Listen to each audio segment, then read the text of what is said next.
Study करने जा रहे हैं कि किसी भी करंट कैरिंग लूप की एक्सिस के ऊपर किसी भी पॉइंट पे कितना मैग्नेटिक फील्ड होता है, और इसके लिए हम बायो-सावर्ट्स लॉ यूज़ करेंगे। जैसा कि आप डायग्राम में देख सकते हैं कि इसमें हमने एक लूप को रिप्रेजेंट किया है और इस लूप में फ्लो होने वाला करंट है I। इस लूप को हमने कुछ इस टाइप से रखा है कि इसका जो प्लेन है वो इस पेपर वाले प्लेन के परपेंडिकुलर है, और इस लूप का सेंटर और इसकी एक्सिस इस पेपर वाले प्लेन के अंदर है। इस लूप की रेडियस है a, और हमको इस लूप के सेंटर से कुछ x डिस्टेंस के ऊपर इस पॉइंट P के ऊपर मैग्नेटिक फील्ड फाइंड करना है। इस लूप में करंट की डायरेक्शन कुछ इस टाइप से है कि अगर कोई भी ऑब्जर्वर पॉइंट P की तरफ से इस लूप को ऑब्जर्व करता है तो उसको इस लूप में करंट की डायरेक्शन एंटी क्लॉकवाइज नजर आएगी। अब हम जानते हैं कि बायो-सावर्ट्स लॉ के अकॉर्डिंग किसी भी करंट एलिमेंट की वजह से प्रोड्यूस होने वाले मैग्नेटिक फील्ड को लिखा जा सकता है dB equals to mu naught upon 4 pi ideal sine theta upon r square. अगर आप बायो-सावर्ट्स लॉ को डिटेल में स्टडी करना चाहते हैं तो इसके लिए मैंने अलग से एक वीडियो बना दिया है, उसका लिंक मैं डिस्क्रिप्शन बॉक्स में शेयर कर दूंगा। आप उस वीडियो को जरूर से देखें ताकि आपको ये टॉपिक और भी आसानी से समझ में आए। अगर हम बायो-सावर्ट्स लॉ को यूज करते हुए किसी भी करंट कैरिंग वायर की वजह से किसी भी पॉइंट पे मैग्नेटिक फील्ड की वैल्यू कैलकुलेट करना चाहते हैं तो इसके लिए हमको उस करंट कैरिंग वायर के ऊपर एक छोटा सा करंट एलिमेंट एज्यूम करना होता है। तो यहाँ पे मान लेते हैं कि इस करंट लूप के ऊपर इस पॉइंट C के ऊपर एक छोटा सा करंट एलिमेंट है जिसकी लेंथ है dl। यहाँ पे हमने इस लूप को कुछ इस टाइप से रिप्रेजेंट किया है कि इसका ये वाला जो सिरा है जिसको हमने सॉलिड लाइन से रिप्रेजेंट किया है ये इस पेपर वाले प्लेन के परपेंडिकुलर बाहर की ओर निकला हुआ है, और जो ये दूसरा सिरा है जिसको हमने डॉटेड लाइन से रिप्रेजेंट किया है ये इस पेपर वाले प्लेन के परपेंडिकुलर पीछे की तरफ है। अब यहाँ पे हमने करंट की डायरेक्शन को एंटी क्लॉकवाइज एज्यूम किया है, तो इस करंट एलिमेंट में जो करंट की डायरेक्शन होगी वो इस प्लेन के परपेंडिकुलर आउटवर्ड डायरेक्शन में होगी। अब अगर हमें इस करंट एलिमेंट की वजह से इस पॉइंट P के ऊपर मैग्नेटिक फील्ड फाइंड करना है तो इसके लिए हमको इस एलिमेंट से इस पॉइंट की डिस्टेंस पता होनी चाहिए। तो यहाँ पे आप देख सकते हो कि इस लूप की रेडियस है a और इस P पॉइंट की लूप के सेंटर से डिस्टेंस है x। तो यहाँ पे ये जो राइट एंगल ट्रायंगल बन रहा है इस राइट एंगल ट्रायंगल में इस हाइपोटेन्यूस की वैल्यू को लिखा जा सकता है r equals to under root of a square plus x square.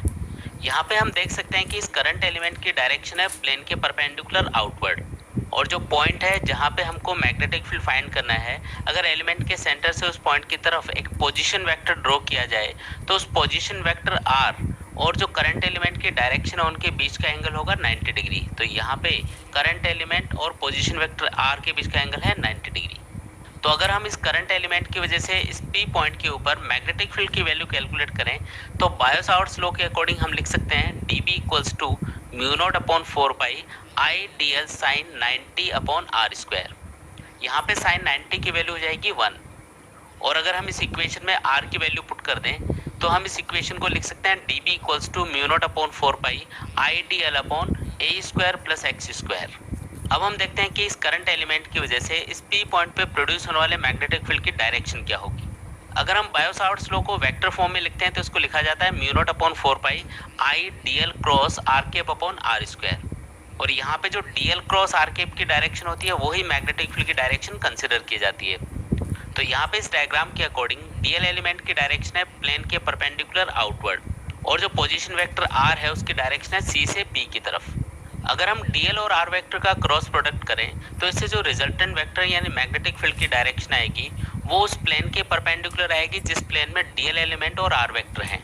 यानी यहाँ पे जो मैग्नेटिक फील्ड की डायरेक्शन आएगी वो आएगी r वेक्टर के परपेंडिकुलर ऊपर की तरफ।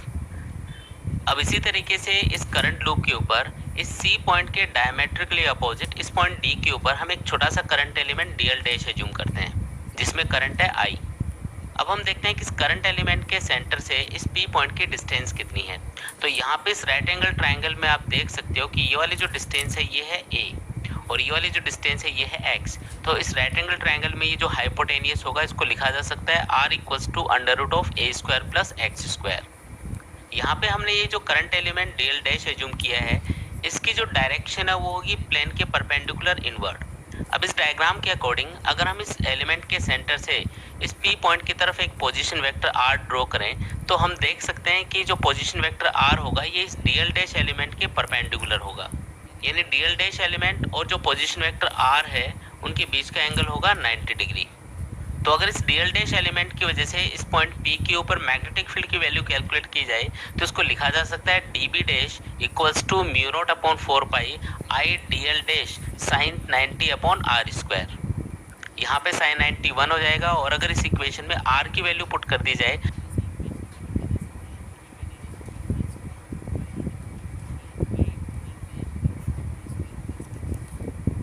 जा सकता है dB dash equals to mu naught upon 4 pi I DL dash upon a square plus x square.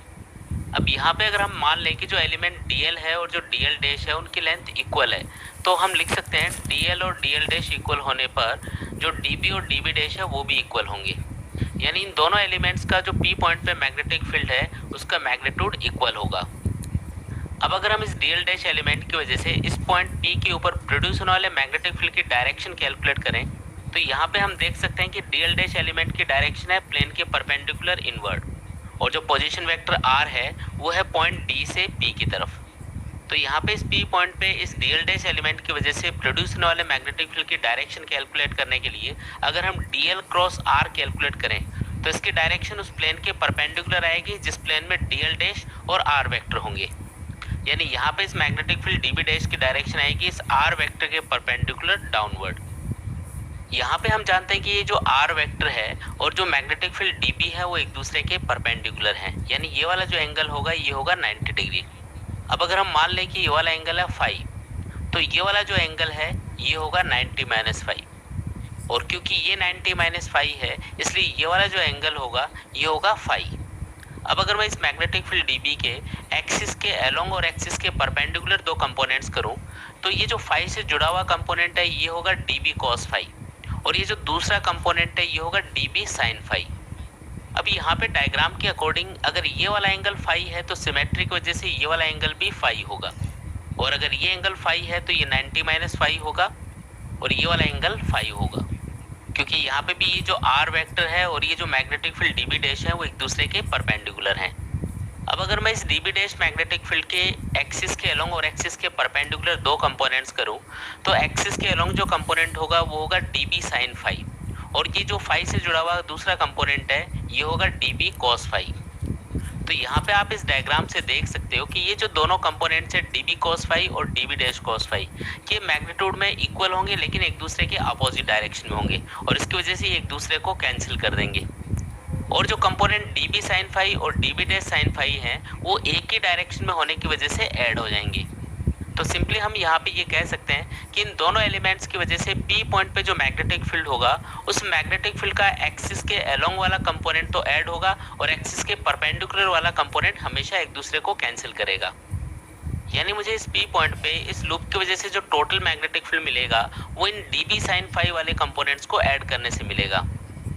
अब क्योंकि इस लूप के ऊपर डीएल लेंथ के ऐसे इनफाइनाइट कंपोनेंट्स हो सकते हैं तो यहाँ पे इस P पॉइंट पे जो टोटल मैग्नेटिक फील्ड होगा उसको लिखा जा सकता है P equals to integration of dB sin theta. अब अगर हम इस इक्वेशन में dB की वैल्यू पुट कर दें तो इक्वेशन बन जाती है integration of mu naught upon 4 pi I DL sine phi upon a square plus x square. अब अगर इस इक्वेशन में जो कांस्टेंट वैल्यूज हैं उनको इंटीग्रेशन से बाहर लिखा जाए तो इक्वेशन को लिखा जा सकता है b equals to mu naught I sine phi upon 4 pi a square plus x square into integration of dl। यहाँ पे इंटीग्रेशन ऑफ dl का मतलब होगा इस लूप के ऊपर जितने भी छोटे छोटे एलिमेंट्स होंगे उन सबकी टोटल लेंथ। यहाँ पे इस लूप की total length circumference of the loop के बराबर होगी, यानी इंटीग्रेशन ऑफ dl को लिखा जा सकता है 2 पाई a। इसी तरीके से इस डायग्राम से हम इस साइन फाई की वैल्यू को भी कैलकुलेट कर सकते हैं। इस डायग्राम के अंदर ये जो राइट एंगल ट्रायंगल बन रहा है इसमें ये वाला एंगल है फाई, तो यहाँ पे साइन फाई बनेगा a upon under root of a square plus x square.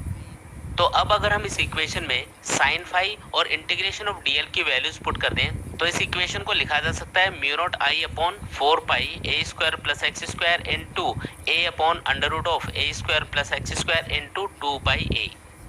अब अगर हम इस इक्वेशन को सॉल्व करें तो इस P पॉइंट पे जो टोटल मैग्नेटिक फील्ड आएगा इस करंट लूप की वजह से उसको लिखा जाएगा P equals to mu naught I a square upon 2 a square plus x square power 3/2। यहाँ पे अगर इस लूप के अंदर n टर्न्स होते तो इस P पॉइंट पे जो मैग्नेटिक फील्ड प्रोड्यूस होता वो इस सिंगल टर्न की वजह से प्रोड्यूस होने वाले मैग्नेटिक फील्ड का n टाइम्स होता, यानी P पॉइंट के ऊपर प्रोड्यूस होने वाले टोटल मैग्नेटिक फील्ड को लिखा जा सकता है B equals to mu naught n I a square upon 2 a square plus x square power 3/2। अब यहाँ पे एक स्पेशल केस हो सकता है हमें इस करंट लूप के सेंटर पे मैग्नेटिक फील्ड फाइंड करना हो। तो सेंटर के लिए हम देख सकते हैं कि x की वैल्यू हो जाएगी 0। तो इस इक्वेशन में अगर हम x की वैल्यू 0 पुट कर दें तो इस लूप के सेंटर पे जो मैग्नेटिक फील्ड है उसको लिखा जा सकता है B naught equals to mu naught n I a square upon 2a³। अब यहाँ पे जो a स्क्वायर है वो a³ से कैंसिल होके नीचे सिर्फ a बचेगा। तो इक्वेशन बन जाएगी B naught equals to mu naught n I upon 2a।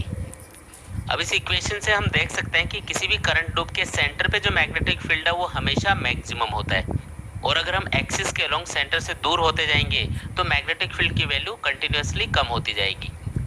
तो यहाँ पे अगर मैग्नेटिक फील्ड और पॉइंट की लूप के सेंटर से डिस्टेंस x के बीच में एक ग्राफ बनाया जाए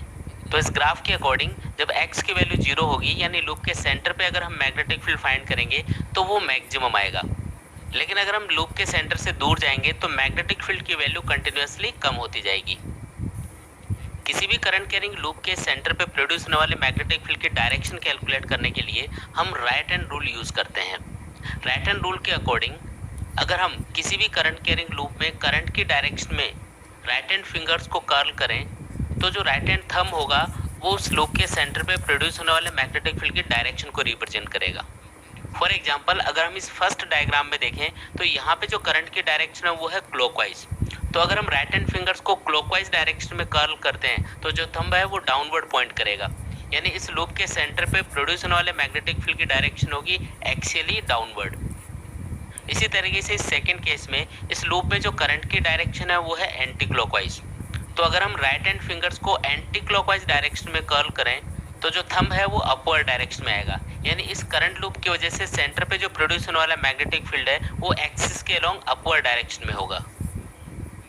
तो गाइस आज वीडियो में हमने स्टडी किया कि किस तरीके से बायो-सावर्ट्स लॉ यूज करते हुए हम किसी भी लूप की एक्सिस के ऊपर मैग्नेटिक फील्ड कैलकुलेट कर सकते हैं।